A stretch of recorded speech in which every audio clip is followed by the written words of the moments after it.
Good morning, ladies and gentlemen, and welcome back to another video. I just want to start off first by saying happy Canada Day, happy July long weekend here in Canada. And we're finding ourselves right now in the first field that we seeded. This is a field of wheat and it's looking pretty good. This one's got quite a bit of rain on this field throughout the whole season so far, which is good. We've had some more rain in other spots, a little less rain in others, but overall it's shaping up fairly nice so far. The wheat field, you can see it's already starting to head, but it looks pretty good to me. We're going to go to the shop though, because can stop getting attacked by bugs. There's something pretty cool sitting there that I think you guys would want to see. So I guess let's go check that out. But here we are at the shop in Saskatoon, and we're actually starting to see some equipment. And it is mainly for the upcoming Ag in Motion show that's going to be just north of Saskatoon at Langham. It's one of the biggest farm shows in Saskatchewan over the summer, so we're really looking forward to it. We can see we have some Wren products, we have some Anderson bale wrappers, and this sweet new Massey Ferguson round baler. I believe that's the silage baler with the knives. I don't know a heck of a lot about it, so I'm gonna have to get some videos when we're at Ag in Motion, and someone who knows can tell you a little more about it.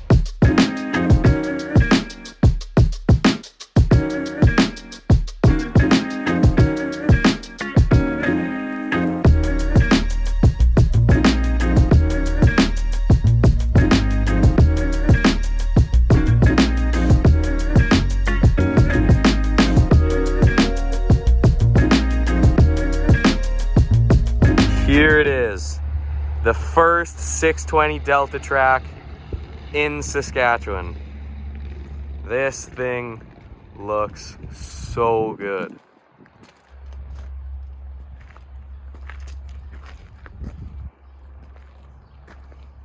So I know there might be a couple 580s on wheels, but for Delta tracks and the brand new 620, this is the first one sitting on ground in Saskatchewan.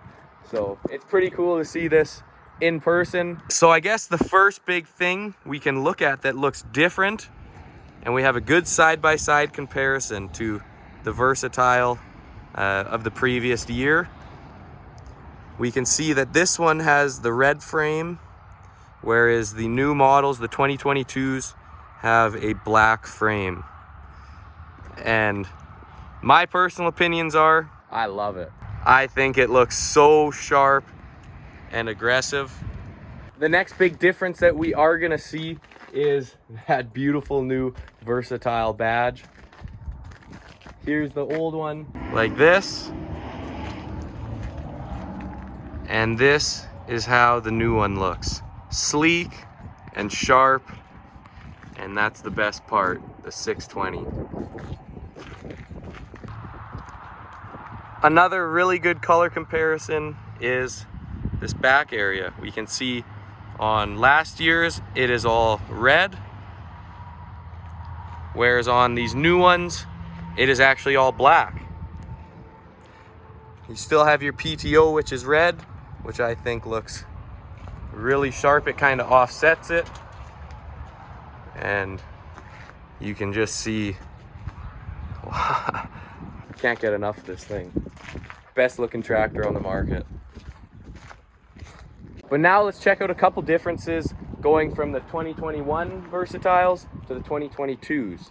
And the first big one that I can see here right now is actually on the back, and it's the redesigned hydraulic system. So if we look at the hydraulic system on the 2021, we can see this is a high flow machine, but our bank is stacked vertically with all of our remotes on one side. We can also see it is set fairly in and fairly away from the drawbar.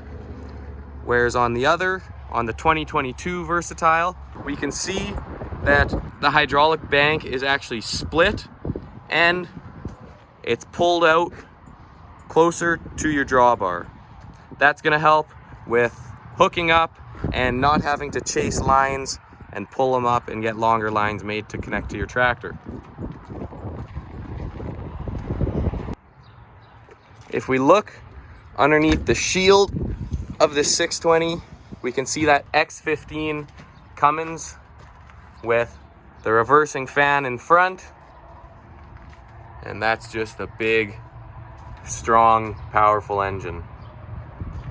We can also see here, these are actually the heavy ag tracks. When you go to the 620 model, these are a standard option. You have to have these heavy duty ag tracks.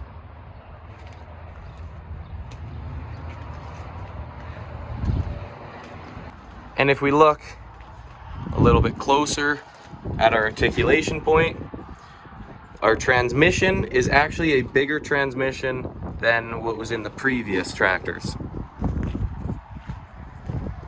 Just simplifies things, I believe, for Versatile, putting the same transmission that was in the scraper model into the ag tractors now. But I don't know about you guys, but I cannot get over how good this upgrade looks.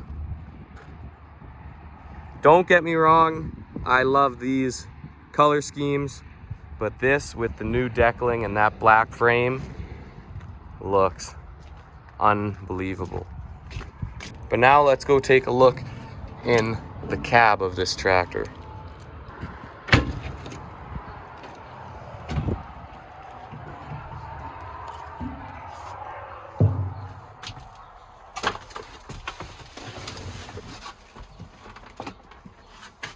Oh boy.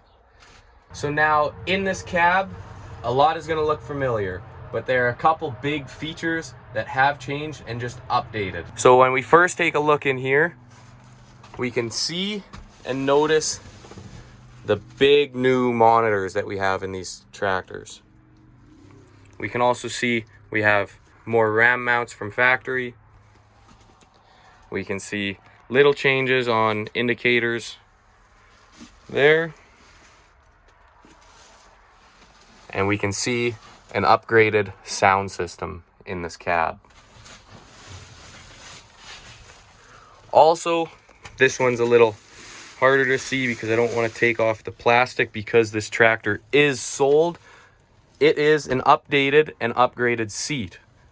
It looks very similar to the previous years. However, you have a better grade of leather. You have more options for how you want to set it and how comfortable it is. And it is overall just a more comfortable seat. The next thing I'll say as I close this door is how quiet it is in the cabs of these tractors. It truly is remarkable how quiet it is for such a big cab. But we will have to make another video driving the tractor, showing you what that new monitor is all about, because I don't know a thing about it, so I don't want to monkey around too much with knowing nothing. And here is a look at the upgraded and redesigned cooling package. My favorite part about these tractors is that when you have them with the reversing fan, you don't have to come in here very much to blow anything out. It does it all by itself.